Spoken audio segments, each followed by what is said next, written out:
bencana yang terjadi di Pulau Sumatera selama periode tahun 2020 sampai dengan 2025. Di sini kita bisa lihat ya, total kejadian yang terjadi selama 5 tahun terakhir ada di 7.006. Kemudian untuk total korban yang terjadi adalah 13.871.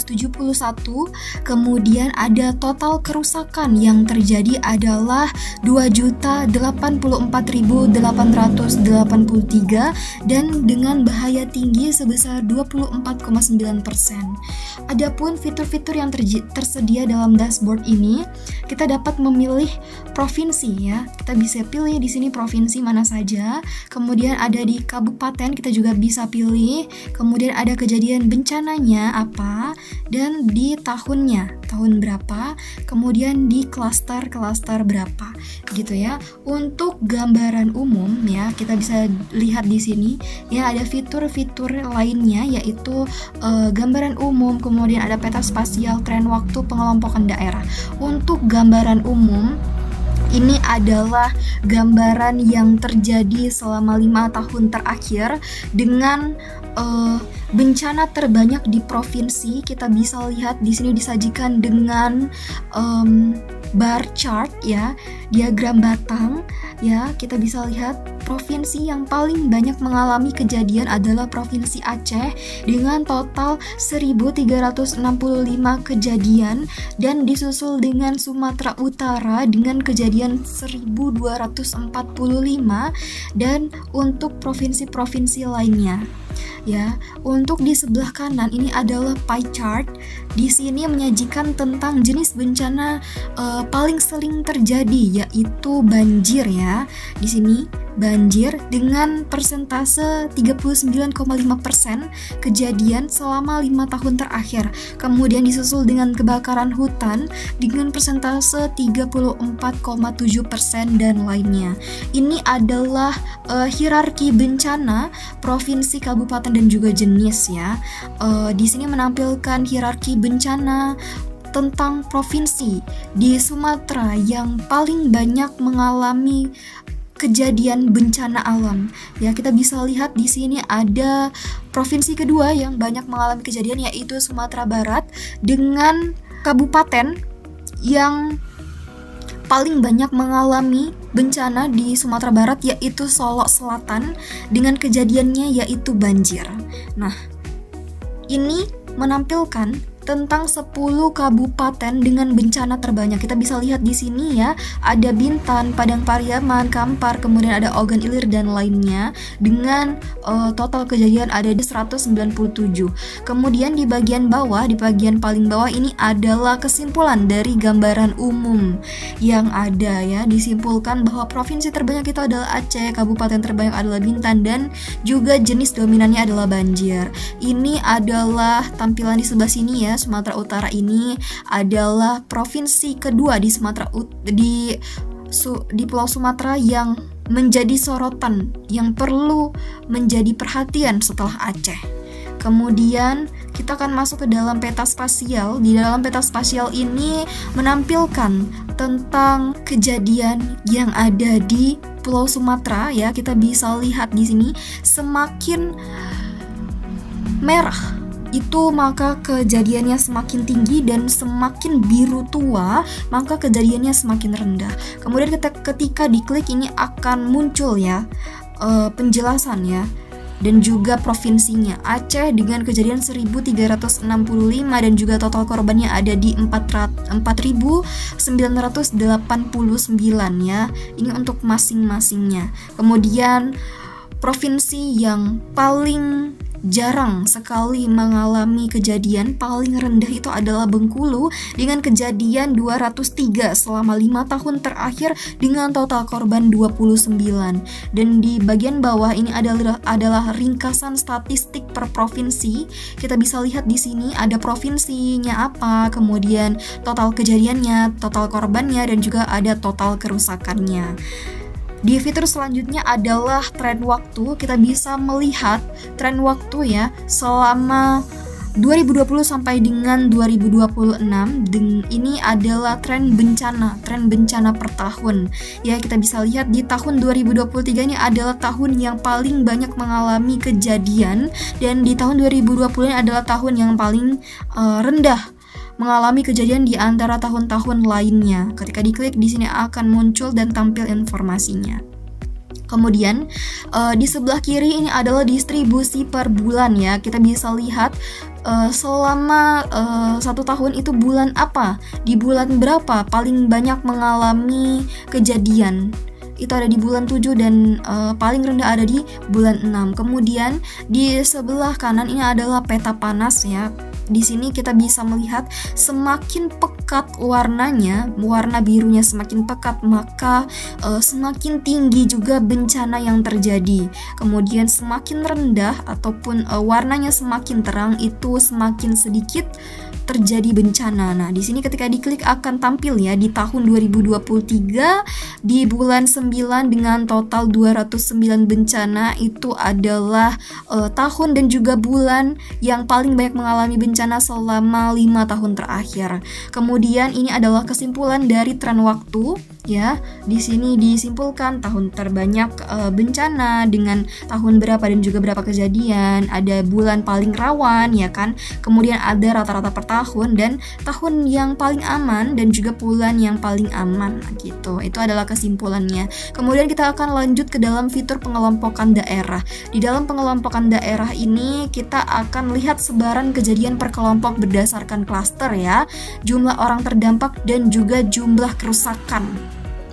Di sini klaster 2 itu semakin pekat ya warnanya, dan juga ke klaster 0 itu semakin terang. Kemudian kita bisa klik di sini akan tampil jumlah orang terdampak, kemudian jumlah kerusakannya, jumlah provinsinya itu apa, kabupatennya apa, kejadian dan juga klasternya berapa ya.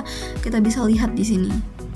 Nah, kemudian ini adalah di bagian sebelah kiri ini adalah jumlah kejadian per kelompok dengan klaster 0 sebanyak 6.998 kejadian, dan ini adalah klaster 1 ya sebanyak 4, kemudian ada klaster 2 itu sebanyak 4, dan di sebelah kanan ini ada rata-rata dampak per kelompok, jumlah kejadian, rata-rata korban, dan juga rata-rata kerusakan yang terjadi. Ini adalah kesimpulan berisi tentang sebaran kejadian per kelompok yang ada di bagian pengelompokan daerah. Kemudian kita akan lihat ke fitur tingkat bahaya ya. Di sini di sebelah kiri ini menampilkan tentang pie chart ya. Ditampilkan persentase bahayanya. Amankah, bahaya tinggi, waspadakah, seperti itu ya. Dengan masing-masing persentase, aman adalah 40,5%, bahaya tinggi dan juga waspada. Di sebelah kanan ini adalah ringkasannya, berisi tentang ringkasan. Bahaya tingginya ada di 1746 kejadian ya. Kemudian ada korbannya dan juga ada kerusakannya. Kemudian di bagian bawah ini berisi tentang 10 daerah paling perlu perhatian. Nah, ini adalah daerah-daerah yang perlu diperhatikan. Kita bisa lihat di sini Kota Tanjung Balai. Ini paling perlu perhatian, seperti itu. Kemudian ada daftar kejadian bahaya tinggi berdasarkan provinsi, kabupaten, jenis bencana, tahun, jumlah korban dan juga jumlah kerusakan dan skor bahayanya ya. Kabupaten Tanjung Balai ini paling tinggi, skor bahayanya mencapai 1621,4 skornya. Kemudian ini adalah kesimpulan tentang bahaya tinggi. Kemudian lanjut ke dalam fitur selanjutnya adalah lonjakan tak wajar. Kita bisa melihat berdasarkan tahun dan juga bulan selama 5 tahun terakhir ya. Nah, disimpulkan bahwa ditemukan satu lonjakan tak wajar pada tahun 2023 di bulan 9 dengan kejadian 209 bencana ya, jauh di atas rata-rata skor. Nah, di sini adalah tabel hasil deteksi ya. Di sini adalah hasil tabel deteksi. Kemudian di bawahnya berisi kesimpulan dari lonjakan tak wajar. Total lonjakan terdeteksinya adalah 1 dengan rata-rata periode normal. ya. Oke, kemudian kita akan lanjut ke dalam fitur selanjutnya, yaitu korelasi data science. Di sini berisi tentang korelasinya, dan kemudian kita akan lanjut ke bandingkan provinsi. Di dalam fitur ini kita bisa membandingkan provinsi yang ingin kita pilih. Misalnya kita ingin lihat Aceh dan juga provinsi keduanya adalah Riau ya, begitu. Nah, kemudian akan otomatis muncul. Di sini kita bisa lihat di tahun 2020 sampai dengan tahun 2025, di sebelah kanan ini ada detail ya. Untuk yang warna biru ini adalah Aceh dan juga yang oranye ini adalah Riau. Perbandingan angka utama kita bisa lihat di sini. Untuk total kejadian di Aceh ada di 1365, kemudian Riau ini ada di 934. Total orang terdampaknya kita bisa lihat ya perbandingannya, kemudian total kerusakannya, kemudian bahaya tingginya. Oke. Nah, kemudian ini adalah bencana dominan yang terjadi di masing-masing provinsi. Untuk Aceh sendiri itu paling banyak mengalami banjir, kemudian untuk Riau paling banyak mengalami kebakaran hutan. Dan ini berisi di bagian bawah ini adalah kesimpulan Aceh versus Riau. Provinsi lebih banyak bencana adalah Aceh dengan bahaya tinggi 20,1% dan jenis dominannya adalah banjir ya. Provinsi yang lebih aman adalah Riau. Oke. Tapi bahayanya tinggi, mengalami banyak kebakaran hutan gitu. Kemudian kita akan lihat analisis mendalam. Di dalam analisis mendalam ini kita memprediksi masa depan ya. Kita dapat melihat prediksi masa depan yang akan terjadi di 2026 berdasarkan tren bencana yang terjadi selama 5 tahun terakhir.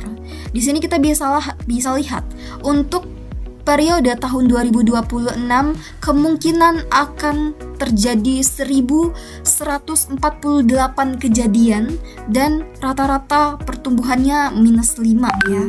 Oke. Kemudian di sini kita bisa bisa buat laporan gitu. Tinggal di-download aja. Kemudian data lengkap ini berisi tentang data yang ada di dashboard ini. Nomor, kemudian kode identitas bencana, ID kabupaten, tanggal kejadian, lokasi kabupaten, provinsi, kronologi, penyebab meninggal, hilang, terluka, rumah rusak, dan lain sebagainya dengan kategori yang sudah diisi ya. Aman, waspada, bahaya tinggi, seperti itu. Kita bisa unduh sebagai Excel. Kemudian informasi dataset yang ditampilkan berisi tentang total baris data 7.006 baris, kemudian cakupan terdiri dari 10 provinsi, jumlah kolomnya ada di 24 dan lain sebagainya. Itu adalah kesimpulannya. Kemudian tambah data. Di bagian tambah data ini kita bisa menambahkan data ya untuk mengisi ke dalam dashboard ini. Tinggal diklik aja dark. Nah, maka akan muncul di sini ya. Otomatis kita bisa pilih aja data yang mau kita tambahin ke dalam dashboard ini. Oke, seperti itu. Untuk upload file itu tinggal upload aja, dan di sini juga tersedia input manual gitu. Itu adalah penjelasan dari fitur-fitur yang tersedia di dalam dashboard kami. Saya cukupkan. Terima kasih.